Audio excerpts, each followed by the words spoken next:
ఉజ్జయిని మహంకాళి అమ్మవారి ఆలయంలో కొన్నేళ్లుగా కూడా ఈ భక్తులకు సంబంధించి ఎలాంటి ఏర్పాట్లు జరగాలి, అమ్మవారికి సంబంధించిన ప్రత్యేక పూజలకు సంబంధించి కూడా ప్రతి సంవత్సరం ఏర్పాటు చేయడం అయితే జరుగుతుంది. అయితే ఇక్కడ ప్రధాన అర్చకులతో మాట్లాడే ప్రయత్నం అయితే మనం చేద్దాము. ఈయన కొన్నేళ్ల నుండి కూడా అమ్మవారికి సేవ చేస్తున్న పరిస్థితులు అయితే కనిపిస్తున్నాయి.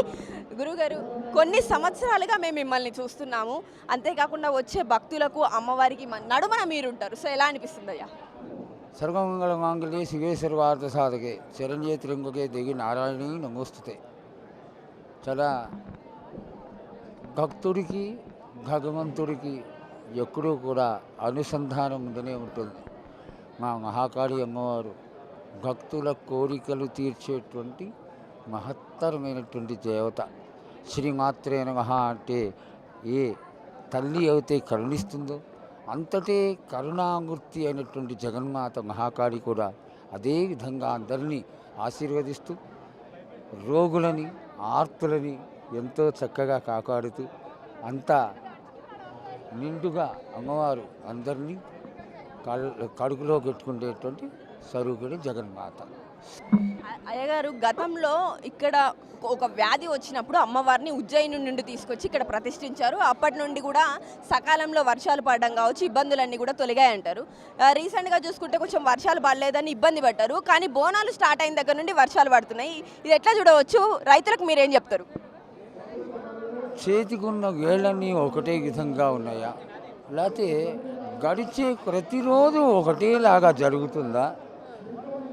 కాస్త మన ప్రారంభ కర్మలు కూడా ఉంటాయి. ఏదో ఒకసారి అతి జరగవచ్చు, లేకపోతే జరగకపోవచ్చు. దీన్ని అంత ప్రమాణంగా తీసుకోవాల్సినంత అవసరం అయితే లేదు. వర్ష ఋతువు ఇప్పుడే మొదలైంది. ఇంకా దగ్గర దగ్గర 40-45 రోజులుంది. అమ్మవారు అయినప్పటికీ రేపు వచ్చి జగన్మాత ఏమిటి సెలవిస్తుంది, ఏం ఆశీర్వదిస్తుంది అని రేకుగా మనం తెలుసుకుందాం. ముందుగా ఎందుకు యాంటిసిపేట్ చేయడం? ఆవిడ చెక్కుతోంది, చెక్కినట్టుగానే జరుగుతోంది కూడా, జరగకుండా ఏమీ లేదు.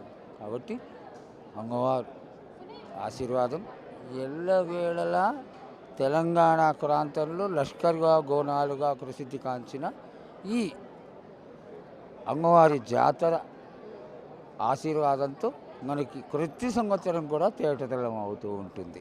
మనం ఇక్కడ చూస్తున్నాము, ఏదైతే రీసెంట్గా వర్షాలు సకాలంలో లేవని చెప్పేసి ఇబ్బంది పడడం కావచ్చు, అనంతరం ఎక్కువ వరదలు వచ్చాయని ఇబ్బంది పడడం కావచ్చు, ఏదైనా కానీ ప్రకృతి చేతిలో ఉంటుంది. అమ్మవారికి బోనాలు సమర్పించిన ప్రతిసారి కూడా ఏదైతే ఇబ్బందులు ఉంటే తొలగిపోతూ ఉంటాయి. కాబట్టి ఎవరు భయపడవద్దు, అంతా మంచిగా జరుగుతుందని అయితే ఇక్కడ గురువుగారు చెప్పడం జరుగుతుంది. ప్రతి సంవత్సరం లాగానే ఈ సంవత్సరం కూడా ఏర్పాట్లు ఘనంగా జరగడంతో పాటు భక్తులు కూడా పోటెత్తున్న పరిస్థితులు కనిపిస్తున్నాయని చెప్తున్నారు. కెమెరా పర్సన్ సన్నీతో లిఖిత, 4 Sides న్యూస్, హైదరాబాద్.